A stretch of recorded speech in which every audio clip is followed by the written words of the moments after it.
Okay, I want to thank my colleagues, Senators Cardin, Rosen, and Kelly, for joining me.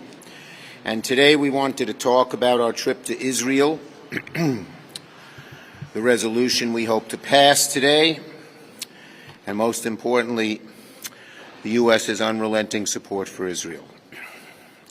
In Israel, we had a good, productive meeting. Prime Minister Netanyahu, National Unity Party, Benny Gantz, Defense Minister Gallant, Herzog, Lapid. There are no words for the horror we saw. We were in China. I met with the Israeli ambassador in Beijing. She told me about a kibbutz where they rounded up 100 people they herded them into the rec room from ages 80 to 3 months, and then machine gunned all of them down. It reminded me of what happened to my family when the Nazis came in Ukraine. Same thing. They asked my great-grandmother to put her whole greater family on the porch. She did. 35 people, aged 88 to 3 months, and they machine gunned all of them down. So many of us understand this, and it's seared in our memories. So it was an awful, awful day. So we went to Israel to share a message of resolute solidarity. America will stand with its ally Israel, and I, along with my colleagues here, will lead the effort in the Senate to provide Israel with the support required to fully defend itself from this monstrous attack. The purpose of our trip was threefold. A, to show that the U.S. stands with Israel. And I've gotten calls since we've come back.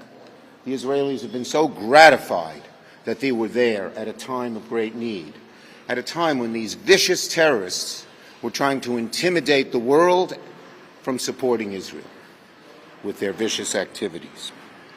Second, we met with the leaders in Israel to discuss in detail what Israel needs in terms of resources so that we can put together the best aid package. And third, we wanted to show that the U.S. is bipartisan.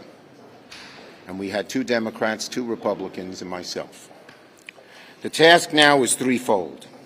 1, to eliminate the threat to Hamas, of Hamas. If Hamas is allowed to continue, the same thing will happen again. If you read the Hamas Convention and their history, they believe that there should be no Jews between the Mediterranean and the Jordan River. They would do to the rest of the Jews in Israel what they did to the Jews along the Gaza line. Second is to secure safe return of the hostages. And third is to remind Israel that she must be humanitarian, that she must obey the rule of war and must minimize civilian casualties among the Palestinians. And we did that to every leader we met. As Majority Leader, as the highest-ranking Jewish leader in American history, I felt I wanted to be there and I had to be there as an obligation. And now we're going to do everything in our power to ensure that the Senate delivers the support for Israel and the rescue package. We intend to get the package the end of this week, and it will include the military help Israel needs, the diplomatic and intelligence help Israel needs, as well as humanitarian aid to minimize the loss of innocent human life of Palestinians and of Israelis. Now, Senator Cardin.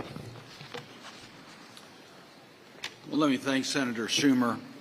He's expressed the view I think we all feel, the shock and horror of what Hamas did, the atrocities that they committed, crimes against humanity. It's unspeakable, and every day we see more and more images that just sickens us and recognizes how vulnerable we all are. As the chair of the Senate Foreign Relations Committee, let me tell you our priorities, my priorities. First, supporting Israel. We'll do everything we need to do to help Israel defend itself. Today, there's a resolution that was filed in the United States Senate. I want to thank the Majority Leader and the Minority Leader for authoring and leading on that resolution. It enjoys the co-sponsorship of 99 of our colleagues to show the bipartisan unified support for Israel. We need to take up a supplemental appropriation as soon as possible. Israel needs replenishment of the interceptors. They need precision missiles. They need munitions. We're making that available, but on an ongoing basis, we need to replenish the resources for that to happen. And then third, in regards to having Israel's back, the Senate Foreign Relations Committee will consider legislation to modernize and strengthen our relationship with Israel as it relates to armaments, and we'll be taking up that legislation shortly. Our second priority, these are our top priorities, is deal with the hostages. There's not a moment that goes by that we don't think about our hostages and how we can help. We've been in conversations with leaders around the world. We've been in conversations on everything we can do to help free those hostages. We know some are Americans, and we will continue to do everything we can until they're safely home. Third, we are working very carefully with our partners to make sure that the conflict is not escalated by Hezbollah or Iran or any other actor. I think the President's taken pretty definitive steps, and we're doing everything that we can in our committee to make it clear that we stand behind the President and behind any effort to escalate this will have severe consequences. Next, the humanitarian needs. We recognize that there are innocent people that are trapped here. We want to do everything we can to provide the humanitarian needs for the innocent Palestinians that are caught by Hamas's actions. We recognize also that Israel must comply with the law of war, and we need safe passages for those who are trying to escape the violence. Fourth or fifth, we want to make sure that Hamas does not win, and one of their objectives to eliminate the normalization efforts between Israel and its neighbors. So we are going to do everything we can, and we've already been in conversations with the Israelis and with the Saudis in regards to continuing on track the discussions that have taken place on normalization between those two countries, and you'll see some action by our committee to reinforce those efforts. There's many challenges in regards to those discussions, but we don't want Hamas to win and stop the normalization efforts. Tomorrow in the Senate Foreign Relations Committee, we'll have a hearing on Secretary Lew to be the ambassador to Israel. He's highly qualified. He's the right person for the right job. But if we want to be as most effective as possible in helping Israel to deal with the hostages, to deal with the humanitarian needs, to deal with normalization, we need a confirmed ambassador in Israel as soon as possible. So I will do everything I can, not only to have the hearing, but to move him out of committee and off the floor of the United States Senate, because we do need a confirmed ambassador in Israel, and we'll work to make sure that's a reality as soon as possible. Okay. Next, we have Senator Rosen. Thank you. I want to thank Leader Schumer for leading our delegation, and I also want to thank my Democrat and Republican colleagues who came on this visit to show a bipartisan, united front. Americans have seen the heart-wrenching report showing the carnage and brutality of Hamas's terrorist attack. Young people gunned down while trying to flee a music festival, children brutalized and burned to death, and Holocaust survivors ripped from their families.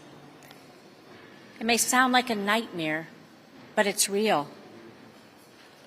And I'm here to tell the world and to tell all of you, it's all too real, all too devastating. We cannot and we must not look away.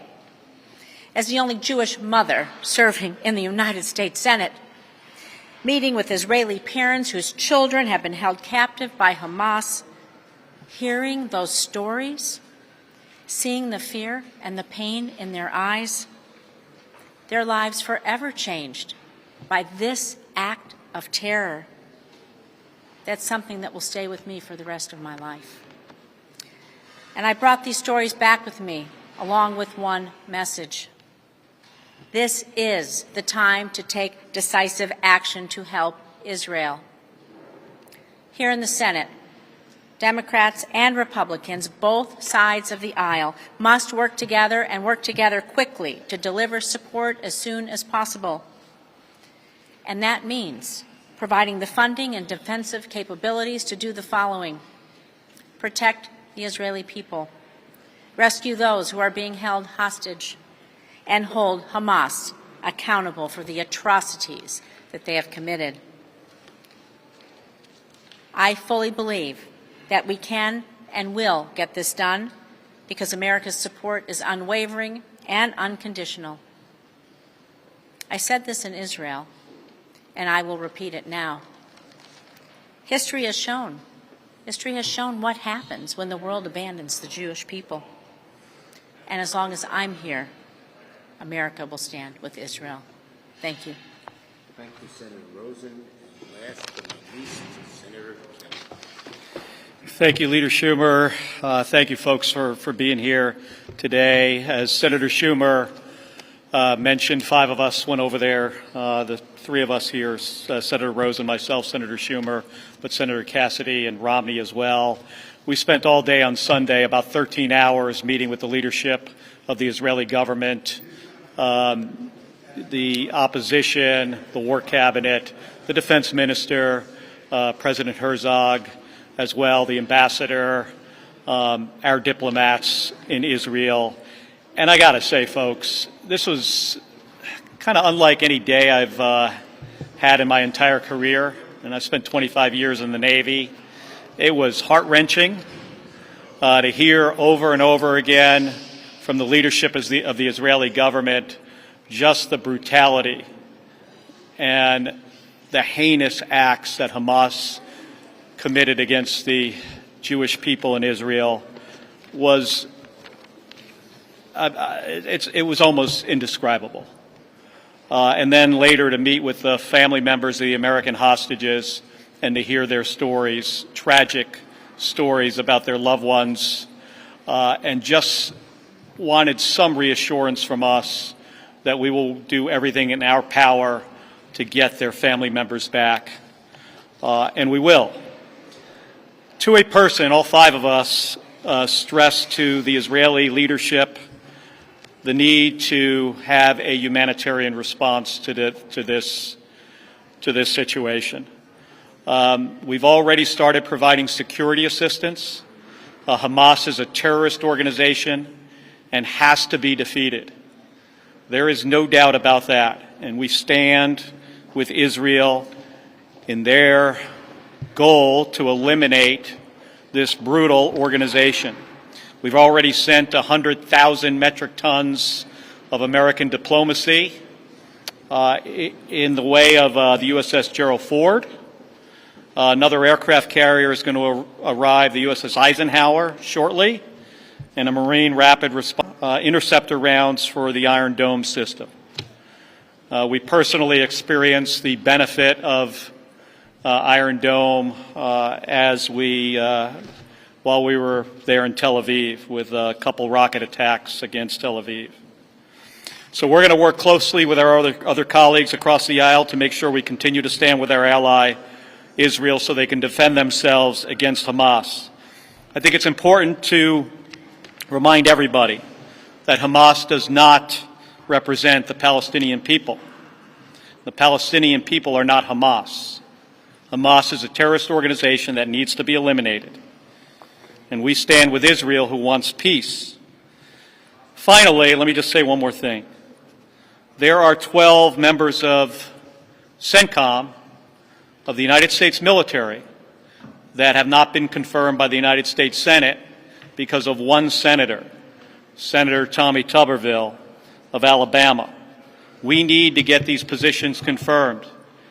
If CENTCOM is not at its full strength, it hurts Israel and it helps Hamas. Thank you.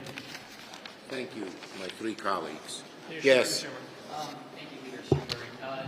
Just now there are reports that an Israeli airstrike killed about 500 civilians on the Palestinian hospital in Gaza. Can I get your reaction to that? And 2, House Republicans are drafting legislation in the EU that in case this escalates into a broader regional conflict with Iran. Can I get your thoughts on that and how concerned? Yeah, I haven't seen the first reports. As I've said, Israel has an obligation to minimize the loss of innocent civilian life and get them the materials they need, the humanitarian materials. Now, of course, you've got to make sure Hamas doesn't get hold of that. On the AUMF I haven't seen that one either, so I'm not going to comment. It's like a chorus here. Should Senator Menendez be allowed to attend the classified briefing on Israel tomorrow, and do you still stand by your position that he should not resign? You're not calling him for He's not going to attend the briefing tomorrow.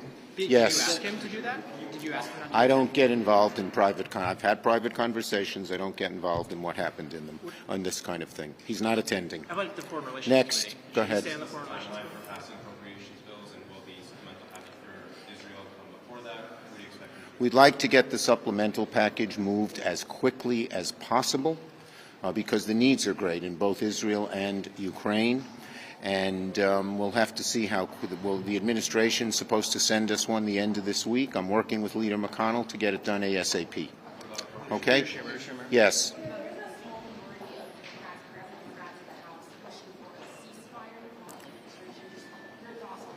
Yes. I think a ceasefire, if you allow Hamas to continue to exist as is, the same thing will happen again, and we have to do everything to prevent that from happening. Senator Yes. Schumer. Go ahead. Are you having any conversations with any of the potential counterparts on the Republican side in the House about anything in this supplemental, or are you just sort of moving ahead, plowing ahead on the Well, Senate? the House is sort of a mess, and therefore we think the best thing to do is pass a strong, big supplemental with strong bipartisan support, and that may force the House to act. Thanks, everybody.